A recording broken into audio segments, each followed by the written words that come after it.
안녕하세요. 김주미 EX 사업자입니다.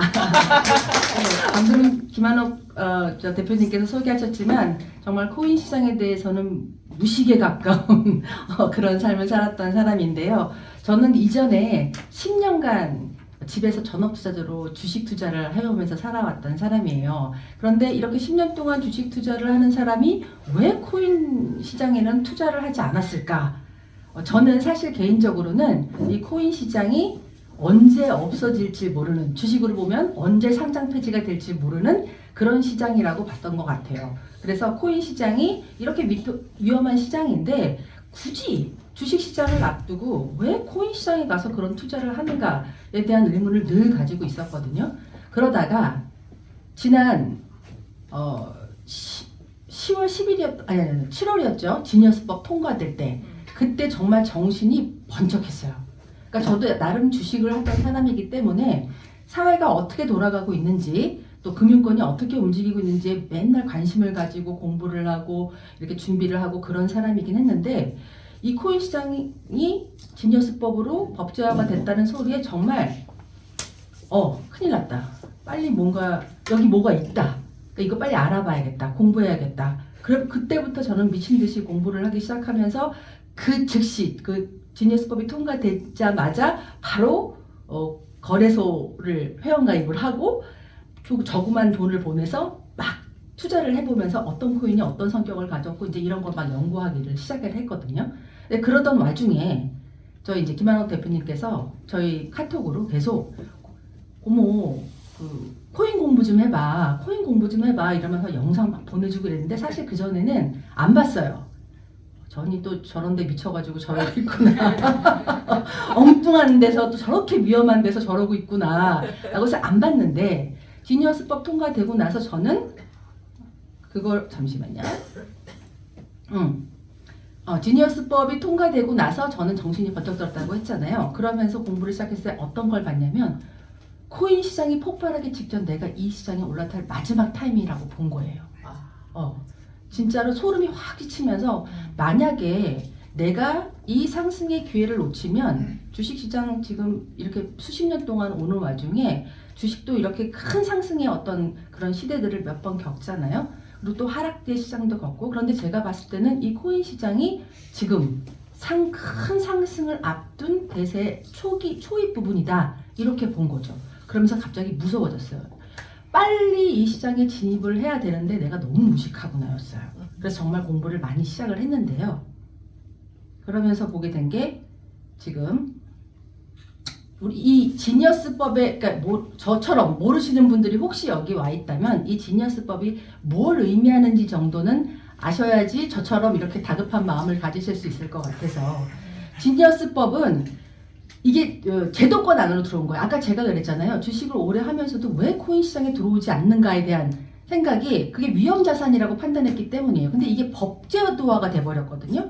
그러니까 이게 이제 안전자산으로서의 인식이 돼버리는 거죠. 그러면 이게 어떤 일이 벌어지냐면은 기존에 뭐 이런 주식 투자나 뭐 선물이나 뭐 이런 현물 시장에서나 이렇게 투자를 하던 분들이 코인 시장을 안전자산으로 인식하면서 대거 유입이 될 확률이 가능성이 대단히 높다는 얘기겠죠.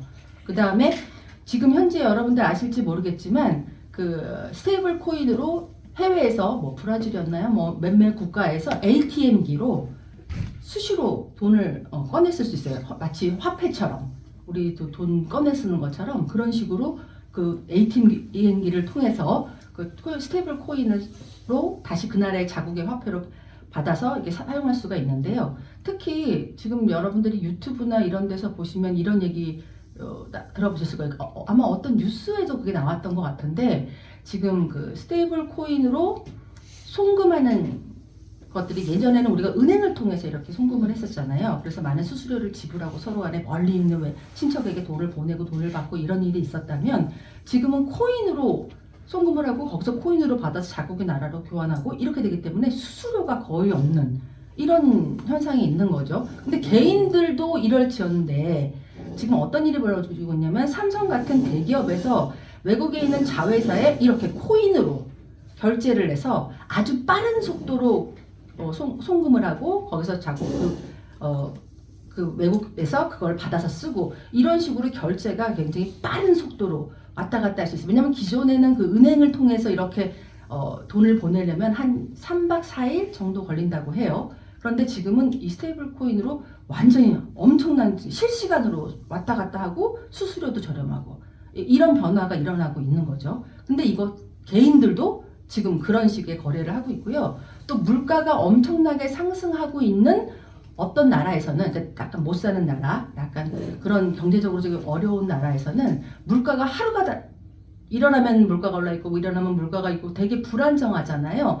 그래서 이분들은 그 월급을 자국의 화폐로 받으려고 하지 않아요. 그래서 스테이블 코인으로 달라. 그러니까 이런 현상들이 지금 세계적으로 일어나고 있는 현상이거든요.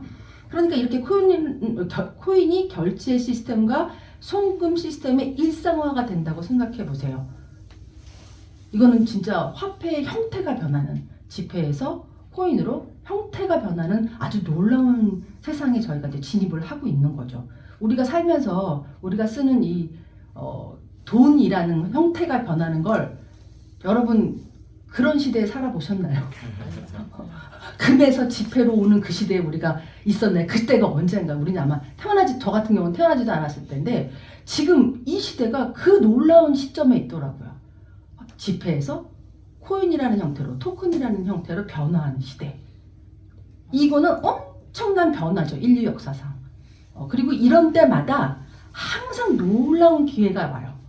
제가 주식 거래를 하면서 세력들의 움직임이 어떤가 이런 거를 굉장히 제가 원래 공부하는 걸 되게 좋아하거든요. 그래서 늘상 뭘 연구하고 혼자 학습하고 이런 스타일이긴 한데 보면은 거기서도 어떤 세력들이 진입을 해서 어떤 시장을 장악할 때에 이 사람들이 이 시장에 들어가서 내가 이 시장에 어떤 가치를 올려야겠다 이렇게 들어가는 게 아니고 이 시장이 그렇게 될 거기 때문에 우리가 먼저 들어가서 주도권을 잡고 이 시장의 어떤 그거를 그걸 주도권을 가지고 와야겠다 이런 심리로 들어가게 되거든요. 근데 지금 코인 시장이 그런 것 같아요. 그 다음에 여러분들이 주목해야 될 게 월가와 금융권의 움직임이에요. 이들이 지금 어떻게 움직이고 있느냐에 대한 거를 보셔야 되는데요. 지금 보면은 제가 그 이전 거, 뭐 2020년, 21년 이거는 가져오지도 않았어요. 지금 그 지니어스법이 통과되고 난 이후에 지금 7, 8, 9, 12월 달 안에 얼마나 엄청난 일들이 빠른 속도로 진행되고 있는지에 대해서 잠깐 설명을 드리자면은 스트레지 사건이 있었어요. 2025년 10월 달이죠. 10월 11일에 스트레티지라는 사건이 있었는데 이거는 뭐냐면 DAT 기업이라고 해서 비트코인이나 이런 암호화폐 자산을 재무 자산으로 포함시키는 기업이에요. DAT 기업이라는 게. 그러니까 다시 말해서 암호화폐나 이런 것들을 많이 보유하고 있잖아요. 보유하고 있으면 시총이 자연스럽게 커지죠. 시총이 자연스럽게 커지면 그 지수편, 그러니까 인덱스 지수를 세계 뭐 글로벌의 1, 2위 하는 이런 인덱스 지수를 하는 회사들이 있어요. 그 지수에 편입이 될 수가 있어요. 시총이 커지면. 그러면 이 지수에 편입이 된다는 게 무슨 말이냐면 편입이 되면 투자 자금이 막 들어와요. 그럼 이 투자 자금으로 다시 또 비트코인이나 이런 것 암호화폐를 사고 또 시총이 커지고 또 비트코인이 상승해 또 시총이 커지고 이런 순환 구조를 가져서 계속 기업이 커지는 기업들을 DAT 기업이라고 하는데요. 그 기업 중에 하나예요. 그리고 그 기업들 중에 1위인 현재 63만 비트코인을 보유하고 있는 회사인데요. 이 회사가 최근에 그 어떤 사건이 있었냐면 MSCI라고 그 모건 스탠리에서 그 인덱스 지수를 이렇게 지수를 제시하는 이 큰 회사에서 이 DAT 기업이 기존의 기업처럼 뭐 물건을 만들거나 제품 판매하는 이런 일반적인 기업이 아니잖아요. DAT라는 기업은. 그러니까 이제 이분들이 이 기업을 일반 기업으로 봐야 되느냐 아니면 펀드 종류로 봐야 되느냐. 만약에 펀드 종류로 보게 되면 이 지수에서 이 회사들은 다 나가야 되는 거예요. 이 DAT 관련 회사들은. 그러니까 이 스트레티지 회사를 펀드로 볼 것이냐 이렇게 기업으로 볼 것이냐 이 문제를 공식 홈페이지에 올렸거든요. 우리가 이거에 대해서 논의를 해봐야 된다. 만약에 펀드로 전환이 되게 되면 얘는 나가야 되고 많은 시총이 사라지는 왜냐면 투자금이 빠져나가니까요. 패시브 자금들이 빠져나가니까 기업의 시총도 떨어지고 뭔가 이제 문제가 생기죠. 그래서 지난번에 비트코인이 이렇게 막 폭락했던 시간이 있었잖아요. 사실 진짜 원인이 이 사건 때문에 그래요. 이 사건 때문에 얘네가 이제 이거 이렇게 편입해서 제외될 것이다라는 소식을 먼저 은행권이나 금융권이 알고 있었거든요. 일반인들은 알 수 없지만 그래서 이분들이 먼저 물량을 내던진 거예요. 그렇게 하면서 이게 주가가 폭락을 했는데요. 일단 그렇게 알고 계시고 두 번째로 다른 얘기 해보면 왜냐면 이 얘기는 나중에 다 연계가 돼가지고 하나로 이제 모이는 어떤 지점들이 있거든요. 또 하나의 사건은 지금 이스트레지 사건이 벌어지자마자 발빠르게 이제 이 큰 손들이 움직였어요. 어떻게 움직였냐면 나스닥에서는 블랙록이라는 건 뭐냐면은 세계 자산운용사 1위예요 현재. 그다음에 2위가 뱅가드. 그런데 이 나스닥에서 블랙록의 현물이에요. 선물 아니고 현물 비트코인 ETF 행사한도를 100만 계약으로 대폭 상향하겠다. 이거는 기존에 갖고 있는 그 계약의 2만 5천 계약을 수를 100만 계약으로 하겠다는 건 기존의 40배가 넘는 이렇게 큰 폭으로 상승을 시킨 이거를 하겠다라는 거를 미국 증권거래위원회 서류를 제출했어요. 11월 26일에요. 이게 무슨 말이냐. 지금 얘네들도 이렇게 코인 시장이 커질 것을 뭐 하긴 사실 우리만 몰랐지. 우리만 몰랐지. 이분들은 이미 지금 그 지니어스법이 통과되기 이전부터 수년 전부터 이미 매집을 해오고 있으셨더라고요. 제가 나중에도 또 거래도표를 보여드릴 텐데 그걸 해오고 있으셨더라고요. 그리고 나서 자기들의 준비가 끝난 이후에 여기 땅 그리고 지금 막 적극적으로 막 진행을 하고 있는 거죠. 그래서 좌우지간 이런 일이 있었고요. 그 다음에 그 다음날 JP모건은 스트레지 사건이 벌어지기 나자마자 그냥 난리가 난 거예요. JP모건은 그 다음날 상승은 무제한 하락 시 30% 이내 손실까지는 원금을 보장하는 ETF 연동을 하는 상품을 출시하겠다. 이렇게 밝힌 거예요.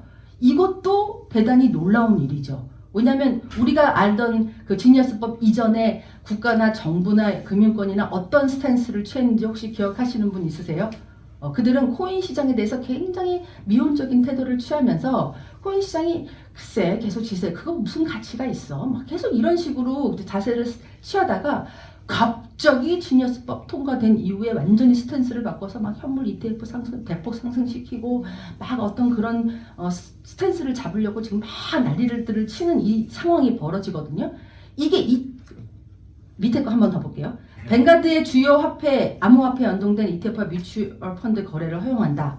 이게 무슨 뜻이냐면 이 뱅가드라는 글로벌 기업은요. 이 자산운용사는 굉장히 보수적인 투자를 하는 회사예요. 그래서 지금 이 회사의 몇 조더라? 아무튼 그 정도 아주 굉장히 큰 규모의 투자자들이 거기에 모였고 그 운영하는 방식이 굉장히 보수적인데요.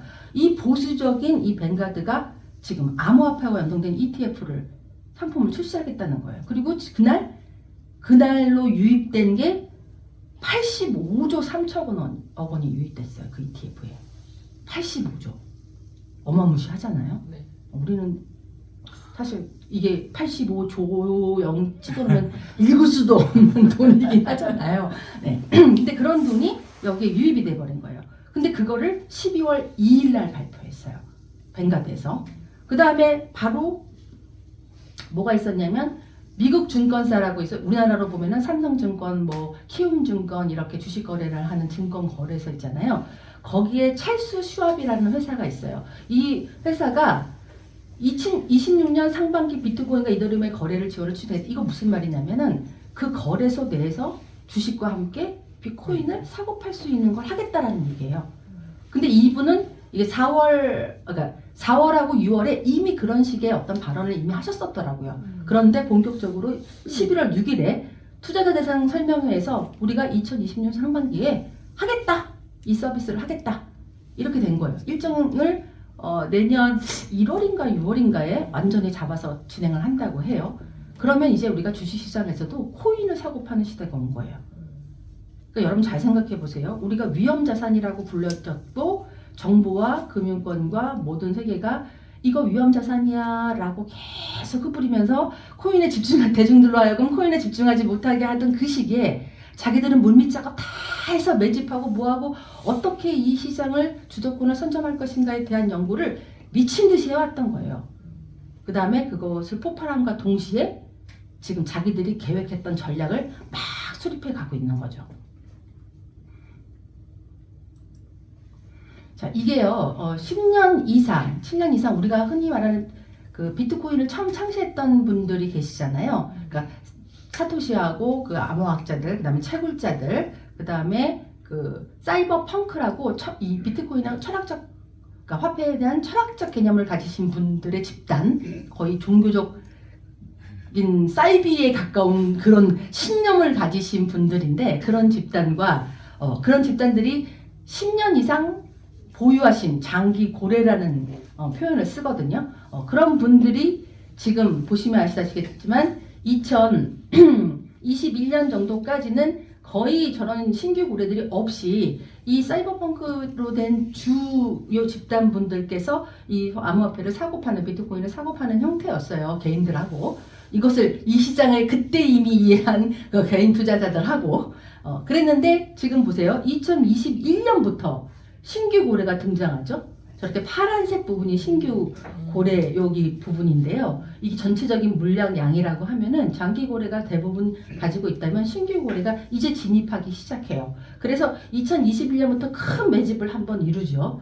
그 다음에 여기서 약간 멈췄다가 어떻게 됐어요? 25년 7월쯤에 폭발적으로 매수를 시작하면서 빠른 시간 안에 폭발적으로 매수를 하면서 장기 고래와 신규 고래의 그 물량 비율이 5대5 정도로 지금 와 있는 상태예요.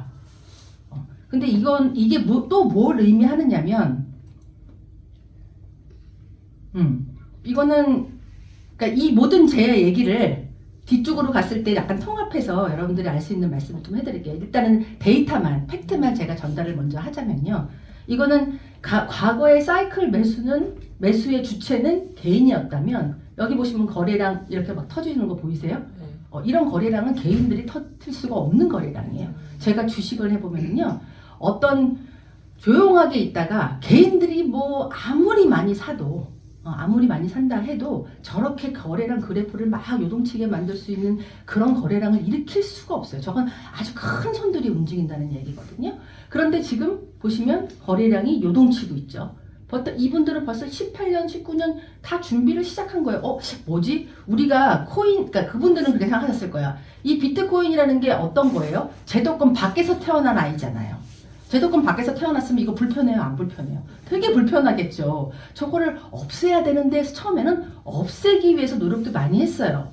그런데 그게 없어졌어요? 안 없어졌어요, 결국엔. 그러니까 이제 얘네들이 어떻게 방향을 바꾸냐면, 결국 없앨 수 없다면 우리가 주도권을 잡자로 바꾼 거예요.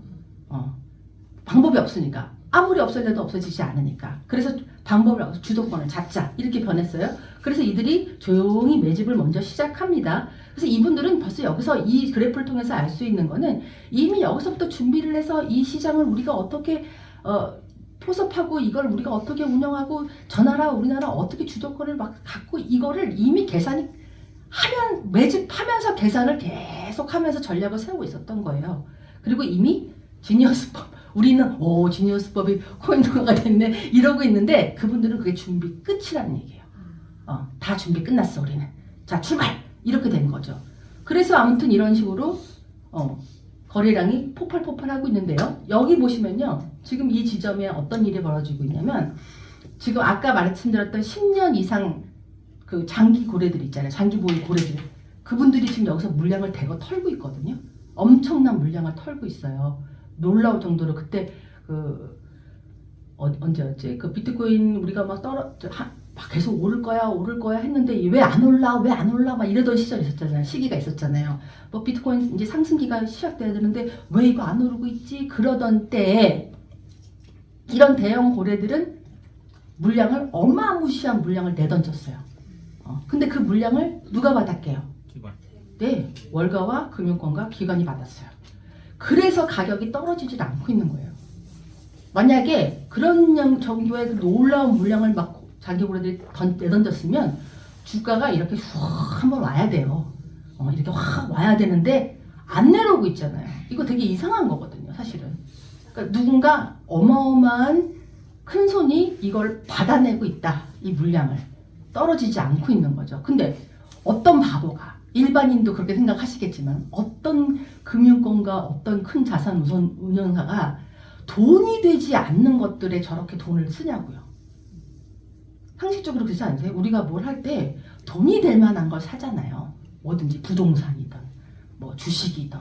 돈이 앞으로 더 지금의 가치보다 더 크게 상승되어 있는 가치를 사려고 하잖아요. 그런데 이렇게 어마무시한 몇십조 에 달하는 이런 자산을 여기다 막 쏟아붓고 있다는 거 이상하다고 생각하지 않으세요? 그 다음에 이상함과 동시에 저게 어떻게 될 것인가는 감이 잡히시나요? 자산이 크게 상승할 걸 대비해서 지금 매집을 어마무시하게 하는 거예요. 그런데 제 개인 내피셜은요, 제가 아까 주식을 해서 연구한 바에 의하면요, 아마 이쯤에서, 이건 순전히 저의 내피셜입니다. 아마 개인 투자자들을 떨구기 위한 하락은 한 번은 올 수 있을 것 같아요. 개미들을 다 떨궈트리고 상승을 하려면, 이게 늘상 쓰던 수법이거든요. 세력들의 수법이거든요. 그래서 약간 이렇게 저렇게 횡보 구간에 있거나 약간 상승하던 구간에 이렇게 올라탄 개미들을 다 치고 가려고 가격을, 거래량이 없을 때 빠르게 가격을 떨어뜨려서 밑에서 매집해서 팍 상승시키는, 이거는 뭐 수십 년 동안 해왔던 일이에요, 그들이. 그래서 제 생각으로는 약간 이제 비트코인을 하락시키는 어떤 지점이 있을지 모른다. 그것은 무슨 뜻이냐? 큰 상승을 앞두고 있다. 근데 제가 되게 지금 막 조급해지는 이유는 그렇게 떨어졌을 때 떨어졌을 때 내가 사야 되는데 내가 시드가 없네? 이게 아주 미치고 팔짝 뛸 만한 일이에요. 내가 지금 시드가 없네? 아마 그래서 아마 제가 이 EX 사업을 아주 적극적으로 시작했던 이유인 것 같기도 해요. EX 사업은 거기에 대해서 탁월한 어떤 제안을 하고 있더라고요. 어떻게 우리가 트레이딩에서 버는 수익, 그 다음에 또 기존 가지고 있는 시드를 어떻게 결합해서 어떻게 잘 운영해서 우리가 이 비트코인이나 다른 코인들을 보유량을 늘려갈 것인가에 대한 공부도 같이 시키는 걸로 알고 있어요. Anyway, 그래서 이런 식으로 지금 그런 움직임들이 보이고 있는데요. 제가 아까 월가와 금융권의 움직임에 대해서 조금 우리가 주목을 해야 한다고 하셨죠.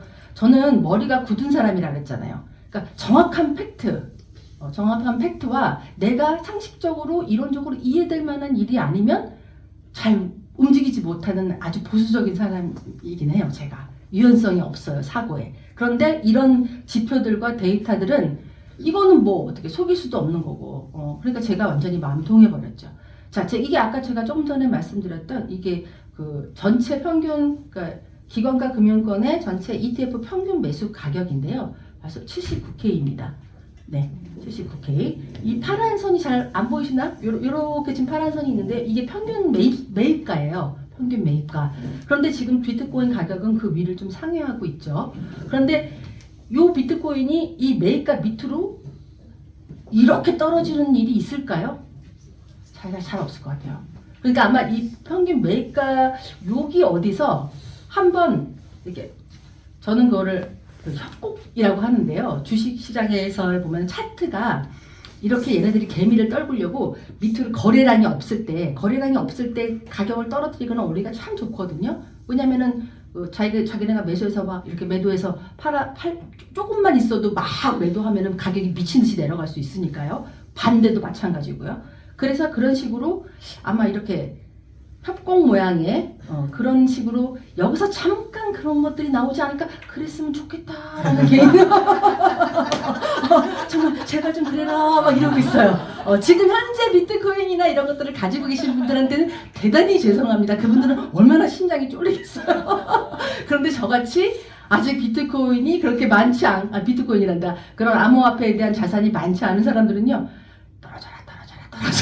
맨날 나 준비될 때까지만 떨어져라. 내가 돈 모을 때까지만 떨어져라. 막 이러고 있어요. 왜? 아까 설명드렸던 이 시장의 어떤 논리를 통해서 저는 이 시장이 폭발할 것을 봤던 거예요. 확실하게 가겠구나. 그러면 방법은 하나잖아요. 부지런히 모아야죠. 그리고 그 큰 상승의 시대에 나는 거기에 속해져 있는 참여자가 돼 있어야죠. 또 여기서 어머 쟤네들 좋겠다 너네들 또 돈 벌었네 이렇게 있고 싶지 않은 거예요. 사실 우리나라뿐만 아니라 세계가 어떤 경제 공황, 경제 상승 이런 걸 반복할 때에 우리는 늘 하락의 기면에 사람들이 이때 사야 돼 이때 사야 돼 막 얘기할 때 듣지 않아요. 그러다가 이게 막 크게 올라가면 그때 빨리 듣고 살걸 맨날 그러잖아요. 그 다음에 기다리다 막 뭐 더 올라가는 거 아니야? 그리고 탁 들어가면 어떻게 돼요? 맞아요. 떨어져요. 어머 그러면 이때 팔아야 되나 떨어졌는데 어떡하지 막 이러잖아요. 이거 제가 주식하면서 맨날 하는 거예요. 제가 주식하면서 뭘 하나 큰 금액을 딱 사놓고 이거 그때 들어갔어야 되나? 늦었나? 그리고 딱 들어가. 근데 얘가 갑자기 밑으로 막 떨어져. 그럼 어떻게 해요? 막 심장이 떨리죠. 제발 막 제발 막 이러고 있어요. 제발. 근데 얘가 이렇게 떨어지다가 어느 이 심리 싸움이라는 게 이렇게 웃기는 거예요. 대기업 뭐 여러분들 여기 뭐 몇 번 강의를 들어오셨으니까 그 얘기 들으셨죠? 대기업에서 가장 큰 돈을 주고 그런 금융권에서 가장 큰 돈을 월급을 주고 고용하는 사람이 심리학 분야인 사람들이라고요. 심리학 전문 분야. 그러니까 뭐냐면 얘가 이렇게 떨어지려고 하잖아요. 근데 사실 저는 되게 보수적인 사람이라 웬만큼 하락이 돼도 좀 버티는 편인 투자자거든요. 근데 꼭 그것을 정말 심장이 어떻게 이렇게 고민을 하게끔 만드는 그 위치까지는 계속 떨어뜨리더라고요. 그래서 제가 만약에 그걸 버티면 상승의 그거를 맛보게 되는데 만약에 이게 시간을 끌잖아요. 횡보로. 그럼 이제 미치는 거예요. 왜냐면 그게 왜 미치냐면 떨어져 있는 건 괜찮아요. 그런데 그 횡보 기간 동안 내가 기다리는 동안 다른 게 막 널뛰고 있는 거 보잖아요. 그러면 이걸 팔고 저걸 들어갔었으면 그거 수익 다 만회하고 남았겠네. 나는 기회를 또 얻을 수 있는데 바보같이 여기 묶여 있었네. 막 이런 고민을 하게 되는 거거든요. 그래서 다 웃으시는 거 보니까 다 똑같은가 보죠? 저랑 별반 다를 게 없으신가 봐요. 아무튼 그런 상황이죠. 그래서 제 생각에는 그러긴 한데 이게 좀 그렇게 좀 떨어졌으면 좋겠다라는 개인적인 바람이 있는데 아마 누군가에게 돌을 맞을지도 모르는 그런 일일지도 모르겠습니다. 자, 월가의 포식자 전략에 대해서 한번 말씀드릴까 해요. 이거는 지난 수세기 동안 이미 벌어져 왔던 일들이거든요. 다시 말하면 뭐냐면 처음에 국가의 지금 국가 자산, 국가 전략 자산이라고 불려지는 것들에 뭐가 있는지 아세요? 국가가 전략적으로 자산으로 보유하고 있는 것들. 첫 번째, 금. 그죠. 금이죠. 두 번째는 원유. 네, 원유가 그렇습니다. 그리고 지금 현대에 와서는 세 번째는 기술주들인데요. 네, 이렇게 뭐 애플이라든가 뭐 엔비디아라든가 뭐 AI 관련 기업들, 빅테크 기업들 이런 기업들인 거죠. 그래서 이렇게 해서 이게 국가 자산으로 포함이 되었고요. 제 개인적인 생각으로는 지금 네 번째가 바로 이 암호화폐일 거라고 저는 예상합니다. 이렇게 전환이 되고 있는데요. 왜 암호화폐일 거라고 생각을 하느냐? 그들이 지난 수세기 동안에 해왔던 전략을 보면 알 수 있습니다. 데이터를 보면 다 나온다고 했잖아요. 이 금이 처음에 그래요. 금이 처음에 왔을 때 화폐의 개념으로 가는 그 과정이 어땠냐면 처음에는 이렇게 금융권이나 정부나 국가나 뭐 이런 데서 금광기업이나 직접 채굴을 하는 그 기업에 투자를 합니다. 처음에는 그 기업에 투자를 해요. 그 다음에 거기서 뭘 해요? 그거와 관련된 ETF를 출시합니다. ETF를 출시하고 이 ETF를 통해서 패시브 자금이라고 하는데요. 뭐냐면은 일하지 않고 저절로 굴러가는 일하지 않는데도 특별한 노력 없이도 들어오는 자금. 그런 자금을 패시브 자금이라고 해요. 이런 패시브 자금을 폭발시켜요. 투자 자금 같은 거.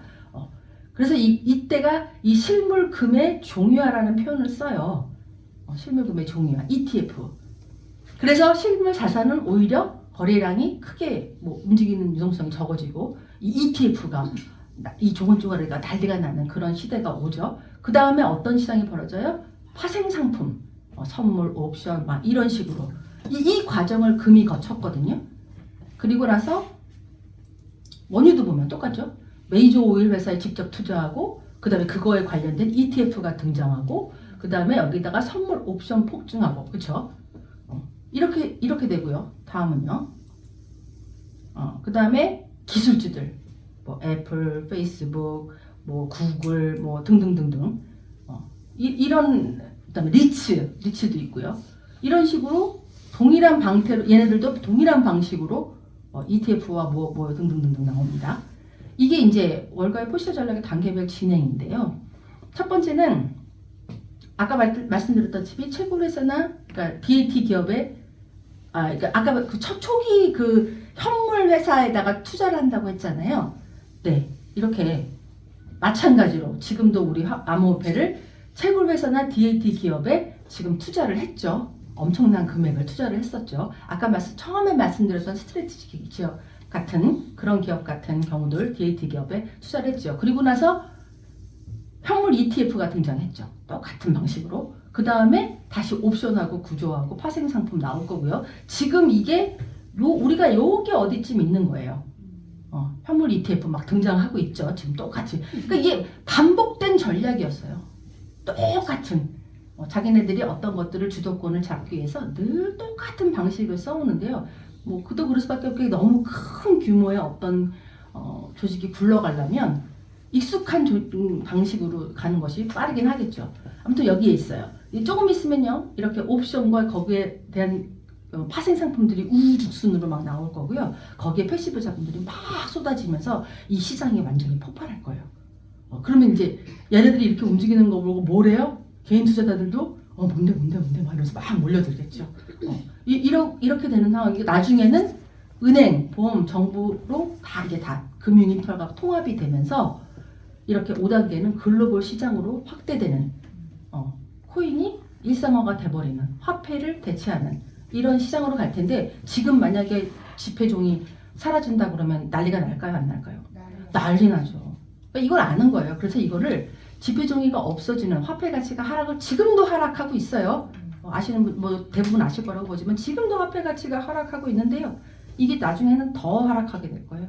그러니까 돈만 이렇게 가지고 계신 분들은 앉은 자리에서 계속 하루에 100만 원씩, 200만 원씩, 300만 원씩 계속 까먹으면서 자산이 줄어드는지도 모르고 그냥 앉아있는 똑같은 거죠. 어쨌든 이런 식으로 될 거예요. 이 길로 간다라는 걸 저는 완전히 확신해요. 뭘 통해서? 그 전에 금과 원유와 기술주들을 통해서 이렇게 갈 거예요. 그래서 얘네들이 그런 전략을 하고 어떻게 됐어요? 주가가 다 이렇게 됐어요. 금도 그랬고요. 원유도 그랬고요. 기술주들도 그랬고요. 여기 보시면 2006년이라고 되어 있죠. 2006년, 2024년까지의 주가 그래프예요. 어떻게 됐나요? 국가가 금융권이나 이런 데서 이걸 우리가 국가 전략 자산으로 확보해야겠다라고 판정이 난 애들은 주가가 예외 없이 이런 식으로 움직입니다. 이거 뭐 수순이라고 보시면 되죠. 그래서 여기에 저기 네 번째 아마 비트코인 이렇게 돼 있겠죠. 비트코인. 자 보면은 처음에 그 금, 오일, 비트코인의 ETF를 매집했던 물량이에요. 지금 금을 1로 본다면 오일은 한 0.2 정도 되고요. 이 비트코인은 5.5배 정도예요. 무시한 물량을 지금 사들이고 있는 거예요. 이렇게 놀라운 일이 벌어지고 있고요. 이거 뭐 지금 보면은 지금 이 암호화폐에 대한 관심은요. 그냥 우리 일반인들만 가장 정보가 늦게 접할 수 있는 우리 일반인들만 뭐가 뭔지 모르고 이렇게 어영부영 살고 있죠. 뭐야 뭐 어떻게 돌아간다는 건데 뭐 이러고 살고 있지. 사실 월가의 기관 돈에 빠삭한 완전 이런 세력들은요. 벌써 지금 움직이고 있어요. 기회를 보죠. 기회를. 왜냐면 저도 마찬가지지만 주식에서 가장 중요한 게 뭐예요? 저가 매수. 그렇죠? 가장 저점에 바닥권에서 사들이려고 하는 성향들이 있죠. 그런데 지금 아까 처음에 보여드렸던 그 차트에 하면 어때요? 지금은 어떻게 될지 모르는 뭔가가 있어요. 그렇죠? 대왕고래들이 더 물량을 던질 수도 있고요. 그 다음에 신규로 다른 데서 뭐 중동의 오일머니가 툭 튀어나와서 이거를 막 사들일 수도 있고요. 그러니까 지금 저가 매수를 하게 될 것이냐, 고가 매수를 해야 되나 이게 되게 고민인 어느 시점일 거라고 봐요. 그러나 저는 늘 떨어졌으면 좋겠다. 떨어졌으면 좋겠다. 이거를 외치고 있는 사람이라는 거. 그래서 anyway 이렇게 지금 이 암호화폐에 대한 관심이 이렇게 초곡적으로 지금 움직이고 있는데 우리는 그게 너무 커서 눈에 볼 수 없어요. 그런데 이게 아까 제가 보여드린 그 아까 그래프들이 있죠. 이거는 그냥 제가 뭐 만든 그래프가 아니고요. 크립토 퀀트라고 되게 그 각종 거래소에 있는 지갑과 그다음에 거래 현황 이런 것들을 실시간으로 받아서 그걸 데이터로 조합하는 회사예요. 그래서 저거를 보려면요, 원 없이 보려면요, 한 달에 120만 원을 내야 돼요. 월 120만 원. 네, 월 120만 원짜리 데이터를 저렇게 제가 훔쳐왔어요.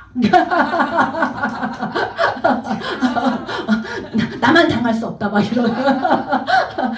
아무튼 이렇다는 얘기를 드리고 싶고요. 그 다음에 세상은요, 살아보니까 아는 만큼 보여요. 그리고 믿는 만큼 살아요. 근데 아는 만큼 산다가 왜 성립이 안 되냐면, 저도 알기는 이만큼 아는 것 같아요. 저도 나름대로 뭐 고급 교육, 유학도 갔다 오고 뭐 많은 교육들을 뭐 학과도 몇 개씩 뭐 패션 디자인학과, 연극학과, 무슨 경제학과 막 저희 부모님이 되게 고생하셨어요. 저 키우느라고 돈 내느라고 학비 내느라고. 저는 되게 감사하다고 생각해요. 어쨌든 그런데 그렇게 많이 안다고 해서 제가 그거에 아는 만큼 사느냐, 살고 있냐, 그렇진 않은 것 같아요. 그 중에서 내가 확신하고 확신한 걸 믿은 것, 그것만큼만 내가 살게 되는 것 같아요. 그래서 우리는 알아야 되고 공부해야 되고 봐야 됩니다. 이게 되게 중요한, 그래야지 생각이 바뀌거든요. 생각이 바뀌어야 뭔가 어떤 상승의 과정에 올라탈 수 있는 건데, 저는요 이렇습니다. 내가 EX를 하는 이유, 시대가 바뀌고 있는 이 거대한 부의 상승 파도에 올라탈 마지막 기회를 놓치게 되는 것이 나는 두렵습니다. 네, 정말 두렵습니다. 그것이 제가 이 사업에 처음 구독을 시작한 게 11월 말이었나요? 네, 불과 아직 한 달이 안 됐어요. 근데 미쳐버렸어요. 왜냐면 뭐 공부하는 걸 좋아하는 사람이라고 했잖아요. 공부하니까 답이 나오는 거예요. 아, 큰일 났다. 늦었다. 늦었다. 저 언니가 저 몇 달 전에 그런 거 보내줬을 때 좀 볼 걸 한 번. 한 번에 들고. 자, 근데 EX를 왜 제가 해야 된다고 생각을 했냐면, 이게 EX가 제공하는 세 가지 서비스 중에 하나가 그 차트를 제공하는 거잖아요. 저는 거기에 처음에는 그닥 뭐 매력적이지 않았어요. 왜냐면은 이 차트를 구독하고 나서도 주식하던 습관이 있어서 코인 시장에 들어서 내가 차트를 보면서 요게 이제 상승하겠는데 하는 지점에 들어갔어요. 그랬는데 조금 있다 보니까 뭐예요? LL 떠요. 제가 그거 찾잖아요. 그래서 저는 LL 뜨실 때 사신 분보다 그 퍼센테이지는 더 많이 먹었어요. 더 미리 들어가서요. 그래서 LL 뜨더라고요. 그래서 얘가 맞네? 이랬어요. 또 했어요. 또 먼저 들어갔어요. 좀 있다가 또 LL 떠요. 그래서 어머, 이 차트 웃긴다. 이 차트 웃긴다. 되긴 되는구나. 이랬어요. 근데 잡으세요. 제가 하고 있는 건 뭐예요? 노동이에요. 저는 주식시장을 제가 아침에 한 9시부터 한 12시까지를 한 서너 번, 많게는 대여섯 번을 사고 파는, 전 재산을 넣고 전 재산을 빼는 짓거리를 하고 있거든요. 왜냐면 그게 돈이 되니까. 적은 돈으로 맨날 사고 팔아봐야 돈이 안 되잖아요. 그래서 저는 그냥 운영할 수 있는 최대치를 한 종목에 올인, 한 종목에 원킬로 이렇게 투자를 하는 스타일이긴 해요. 그래서 앉아시면 빨리 빠져나오고, 그러니까 저한테 중요한 건 얘가 상승할 거야, 이거를 정확한 데이터를 통해서 콕 집어내는 게 되게 중요한 거죠. 그런데 제가 맨날 힘든 거는 그걸 하기 위해서 얼마나 많은 데이터들을 매일 밤 봐야 되는지 아세요? 그걸 하기 위해서 그 종목을 픽업하기, 한 다음날 어느 종목들이 좋을까 한 다섯 개 정도, 6개 정도 픽업을 하기 위해서 그 밤에 기관과 수급은 외국인과 기관의 수급은 어땠나 뭐 등등등등을 다 봐. 그리고 그 전에 얘는 주가의 위치가 어떻게 움직여서 어디까지 와 있는 상태인가, 새벽에 거래량은 어떻게 움직였는가, 이거를 미친 듯이 서칭을 한단 말이에요. 그런데 이거 거의, 그래서 저는 그랬어요. 나는 그냥 이렇게 불로소득으로 사는 주식 투자자가 아니다. 직장에 나가서 사무직 하는 거랑 똑같은 사람이다. 이런 투자는. 그렇기는 해요. 근데 저는 빠르게 돈을 벌고 싶었어요. 그러니까 목돈을 넣고 이렇게 1년, 2년 막 버티면서 막, 야, 3년에 20% 수익 냈어. 이거는 사실 적성이 안 맞았거든요. 왜냐면 하루에도 막 20%씩 뜨는 애들 많잖아요. 거기에 눈이 돈 거예요, 저도. 그래서 나는 하루에 20% 이상 뛰는 애만 들어가겠다. 이렇게 마음을 먹고 그냥 맨날 그걸 트레이딩을 막 했었던 것 같아요. 제가 10년 초반에는 그런 연습들을 대단히 많이 했던 것 같아요. 그래서 지금은 그렇게까지 자주는 안 하고 하루에 한 번 내지는 많아야 2번 정도를 수익을 내는데, 저는 그래서 EX가 차트가 조금 놀라웠다는 생각이 든 게, 처음에 제가 EX 차트로 거래를 해보는데 정말 그야말로 24시간 거기 앉아가지고요 막 계속했어요. 왜냐면 첫 번째는 이 차트가 맞느냐 안 맞느냐 그거를 증명해보고 싶었고요. 저는 고든 사람이라고 그랬잖아요. 머리가 제가 확인해야 돼요, 눈으로. 그러니까 얘가 되는 애야 안 되는 애야 일단 확인하는 작업이 필요했고요. 두 번째는 얘가 그 다음부터는 좀 시간이 지나니까 피곤해지잖아요. 그래서 뭐 했냐면 LL 뜨는 거, 얘가 알람으로 LL 그럼 그 종목들을 쫙 다 들어갔어요. 들어가서 차차차차 보면서 얘는 주가가 어떻게 움직이고 막 이걸 계산을 했었어요. 그래서 그러면서 이걸 생각해보니 내가 이거 이렇게 할 일이 아니다. 결론은 이래요. 좌우지간 아무튼 그 지난한 과정을 거쳐서 결론은 뭐냐면, 내가 왜 이렇게 짐 빼면서 이 투자를 하고 있나. 이 10,000불짜리 차트를 가지고 이 10,000불짜리 차트가 알람 서비스가 종류가 여러 가지가 있잖아요. 뭐 지금 LL 떴어요, SS 떴어요도 있지만요. 거기 보시면 시세 저항, 지지 이거에도 알람이 뜨거든요. 그래서 저항선과 이 지지선 여기에 1% 근접했어. 여기 저항선에 1% 근접해 가고 있어. 이것도 알려주더라고요. 그러니까 뭘 맨날 공부하고 막 이렇게 할 필요가 없었는데 밤을 새고 그걸 하고 있었더라고요, 제가. 그래서 지금은 뭐라면 그 알람만 막 켜놔요, 항상 24시간. 그래가지고 걔가 못 뜨면 들어가서 툭툭툭 보고, 얘 이렇게 움직이겠구나. 그럼 또 들어가 보고, 뭐 이런 식의 형태로 바뀌었어요. 그러니까 자유 시간이 막 생기죠. 그 자유 시간에 저는 뭘 할게요? 이렇게 코인에 대한 공부를 하고 있어요. 자유를 얻었어요, 저는. 시간적 자유. 근데 이게 너무 재미있어요. 너무너무. 사실 언젠가 시간이 되면 이 비트코인 화폐에 대한 그들이 갖고 있던 종교적 철학에 대해서도 한번 얘기해보면 진짜 재밌을 것 같긴 해요. 제가 그 사람들의 얘기를 듣고 이게 이렇게 대한독립 만세 같은 화폐였구나. 다시 말해서 어떤 일제강점기에 우리가 독립을 하기 위해서 막 대한독립 만세 이 운동들을 했잖아요. 3.1운동을. 근데 얘가 이 화폐가 약간 그런 성격을 가졌더라고요. 그래서 아마 이 화폐에 대해서 아시고 계시면 더 정서적으로 매력적인 그런 화폐가 아닌가라고 생각이 드는데요. 제가 지금 시간 너무 많이 뺏고 있네요. 괜찮아요. 네. 네, 이렇습니다. 어쨌든 제가 이 EX를 하는 이유는 이건데, 제가 가장 중요했던 건 그거였어요. 이 EX가 왜 중요하냐면 우리가 시드가 없다는 거. 저는 처음에는 트레이딩만 할 생각이었거든요. 10,000불짜리 트레이딩만 하자. 나는 뭐 어차피 늘상 노상 트레이딩을 했던 사람이니까 트레이딩은 자신 있어. 그리고 이 차트까지 이렇게 뭐 신호까지 떠주는 차트면 땡큐지 이러면서 이거만 하려고 했는데요. 가만히 앉아서 생각하니까요. 아까 처음에 제가 말씀드렸잖아요.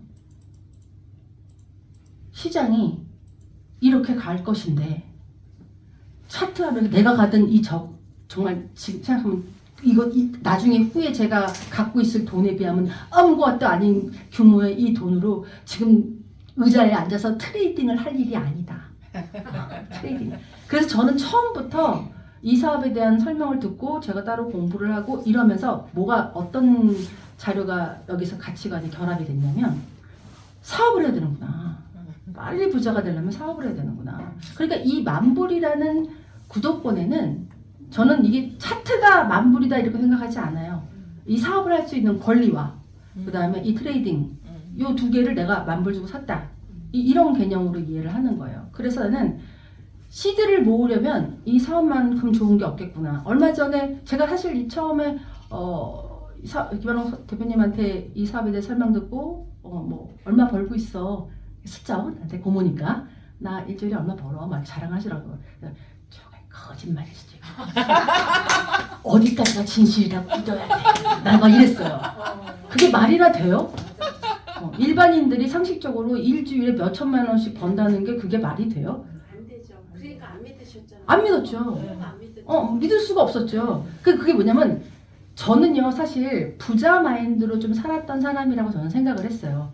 가난한 마인드, 부자 마인드, 초부자 마인드 이렇게 있으면 저는 부자 마인드로는 살았던 것 같아요. 태생이 그냥 경험했던 게 아주 부자들하고 많이 어울리는 그런 삶을 살았고요.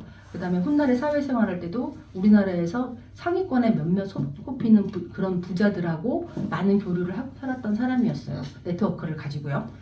근데 나름 부자 마인드로 인생을 살고 있다고 생각하는데도 이후에 벌어질 어떤 상태에 보면은 거기에 있는 사람들을 비하면 나는 완전히 가난한 마인드더라고요. 그러니까 생각을 바꿔야겠구나. 왜냐면 제가 못 믿었던 이유가 뭐예요?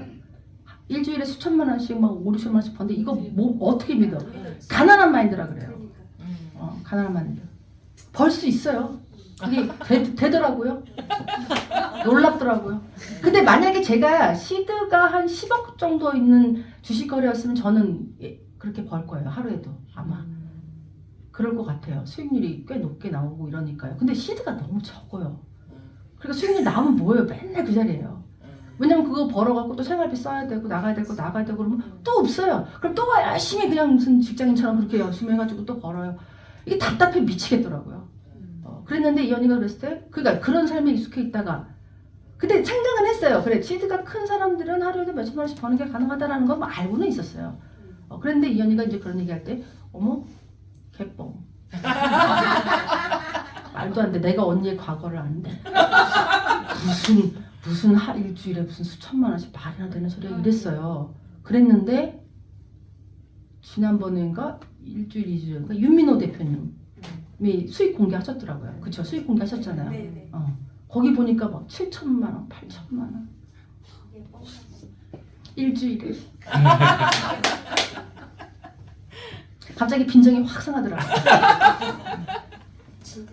누구는 근데 제가 보는 윤민호 대표님이 대단히 지적이시거나 그렇잖아요. 뭐 다 아는 얘기인데요. 아니 그냥 일반화적인 얘기를 하는 거예요. 그분을 어떻게 비하할 생각은 전혀 없습니다. 그러니까 저는 외모나 이런 얘기를 하는 게 아니고요. 그러니까 두뇌적으로 대단히 천재적인 뭔가가 있어서 굉장히 지적인 분이다 그렇게 보이진 않는 거예요. 그냥 평범하신 분처럼 보여요. 맞아요. 옆집 아저씨처럼 대단히 평범한데 저분이 일주일에 통장에 막 8천만 원씩 막 꽂히는 분이라고? 그러면 어떻게 해요? 사람이 달라 보이더라고요. 위대해 보이더라고요. 제가 너무 속물인가요? 저는 사실 그분이 8천만 원을 벌었다 7천만 원의 수익이 들어왔다가 사실은 중요한 게 아니었고요. 저는 우리 한수한테도 늘 지난 수년간을 얘기해왔던 얘기인데 저희 김한옥 대표님을 제가 대단하다라는 얘기를 많이 해줬어요. 저희 조카들한테요. 통화할 때마다 나는 다른 건 모르겠고 나는 니네 엄마가 뭘 하는지는 잘 모르겠고 내 상식으로 잘 이해하는 애는 지금도 그러잖아. ES 이거 내 상식으로 이해 안 되는 애 하고 있잖아. 그런 사람이지만 내가 한 가지 인정하는 건 있다. 그 언니는 뭔가 하나 이거다 라고 생각하면 그냥 10년을 파. 10년을 될 때까지 해. 어느 자리에 올라갈 때까지. 근데 그거 쉽지 않다라는 건 저는 알고 있었어요. 그게 어떤 형태의 사업이든 그거는 쉽지 않다. 근데 어쨌든 이 언니는 해냈다. 그리고 내가 EX의 사업의 비전을 가지고 들어오면서 공부를 하고 이렇게 해보니까 갑자기 이분들이 대단히 위대해 보이는 거예요. 김한옥 대표님도 그걸 해냈는데 윤민호 대표님은 원님보다 더 많은 걸 해내서 저러고 계시네. 갑자기요 여기서요 막 불이 일어나는 게 느껴졌어요. 나도 되고 싶다. 나도 좀 되고 싶다. 그리고 또 한 가지는 내가 저기까지 갈 때 나는 이번에는 절대 포기하지 말아봐야겠다. 저는 뭐 탈만하면 포기하고 탈만하면 포기하고 이런 인생을 참 많이 살았어요. 탈만하면은 나 여기까지 하면 좋을 것 같아. 막 이렇게 그만두고 마지막 탈만하면 그거가 국회의원이었거든요. 네. 어느 정당에서 제가 이렇게 활동을 되게 오래 했는데 제가 꿈은 국회의원이었어요. 네, 그래서 국회의원이 되려고 거기서 많은 한 7년 세월을 허비했어요. 그래서 뭐 거기 계신 이제 세계 우리가 뭐 여기서 딱 이름을 들으면 알만한 유명하신 분들과 같이 교류하면서 그분들이 너 엄치였고 어디 한번 나가볼래? 그럼 스펙 쌓고 준비하고 이렇게 한번 해보자. 그래서 제가 되게 열심히 했거든요. 근데 되게 힘든 거예요. 왜냐면 이게 바람이라는 게 있잖아요. 바람. 그러니까 내가 열심히 준비했을 때 바람이 불면 조금 손쉽게 이게 좀 뭐가 되겠는데 꼭 내가 뭐 할 땐 바람이 반대 방향이야. 반대 방향이 부니까 세월이 계속 가잖아요. 행보 구간이잖아요. 미치겠는 거예요. 그래서 그냥 저는 40살에 그때까지 솔로였거든요, 제가. 그때 나 정치고 보고 다 때려치고 난 결혼이나 할란다. 그래서 선봐서 시집을 가버립니다. 이렇게 해서 그때 그 꿈이 포기하게 되는 계기가 생겨요. 그러니까 뭐 될 만하면 그만두고 될 만하면 그만두고 이 짓거리를 많이 했던 것 같아요. 그래서 진짜 내가 원하는 꿈이 이루어진 거는 단 한 번도 보지 못했던 것 같아요. 그래서 지금은 어쨌든 간에 지금 시대는 돈, 자산이 대단히 중요한 시기라고 저는 봅니다. 옛날처럼 뭐 돈이 뭐가 중요한 거냐, 저는 이런 생각 안 해요. 돈은 행복할 수 있는 밑바탕을 만들어주는 아주 중요한 도구라고 생각하고요. 저는 그게 많았으면 좋겠어요. 그래서 저 그게 많은 걸로 뭘 하고 싶냐면요. 갈팡질팡하고 있는 청년들 지금 되게 저는 힘들다는 생각을 늘 하거든요. 그 청년들 쟤네 어떡하냐, 비전도 없고 또 돈 실컷 모아요. 아파트한테 살 수가 없고 그러니 뭐 결혼 안 하겠다는 얘기 나오는 거 당연하지. 애를 어떻게 키워? 쟤네들 너무 불쌍하다. 나도 불쌍하지만 얘네는 더 불쌍하다. 이런 생각을 갖게 되거든요. 그래서 걔네들을 어떻게 조금 가치관적으로 이런 사고적으로 좀 도움이 될 수 있는 어떤 무슨 단체나 뭐 이런 거 좀 만들었으면 좋겠다 이런 생각도 하고요. 뭐 그렇습니다. 그래서 저는 돈을 좀 많이 벌면요. 그런 좋은 일도 좀 하면서 살고 싶다라는 그 꿈이 저 가슴 속에 있어요. 아마 국회의원 하겠다는 게 단지 배지를 달겠다는 게 아니고 사실 그런 꿈들을 이뤄볼 수 있는 구체적인 일이라고 생각해서 그걸 했던 것 같아요. 근데 지금은요. 이 돈, 자산을 되게 크게 제가 가질 수 있는 기회라고 보는 거예요. 완전히 그 꿈을 현실화시킬 수 있는 도구가 이거라고 보는 거죠. 그래서 저는요. 제가 지금 이제 전화통화도 이제 막 하기 시작하고 이러고 있지만 알리기 위해서 저는 굳이 이 얘기를 했을 때 못 알아듣고 난 이거 안 할래 이런 사람을 억지로 설득하려고는 하지 않을 것 같아요. 왜냐면 그 생각이 고도어 있는 사람들은 힘들고요. 그다음에 그나마 머리가 좋아서 뭔가 설명하거나 소식을 들었을 때 머리가 확 깨지시는 분들은 그나마 다행인데요. 안 그러려는 사람은 그냥 평생 그냥 그 자리에 있어도 행복할 수 있어요. 사실은 돈 없고 가난해도요. 그냥 그분 행복할 수 있어요. 그분들은 그냥 그렇게 두시고요. 다른 분 찾아가면 될 것 같아요. 그래서 저는 맨날 그렇게 생각해요. 그냥 나랑 비전이 맞는 사람을 만나게 해주세요. 맨날 이래요. 그런 기도가 생겼어요. 갑자기 인생에. 그래서 나랑 똑같은 비전을 가진 사람들을 만나가지고 으쌰으쌰 해가지고 막 사업을 성공을 하고 좀 그랬으면 좋겠다. 그런데 이 모든 것의 바탕은 뭐냐? 이게 이루어질 수 있는 모든 것의 바탕은요.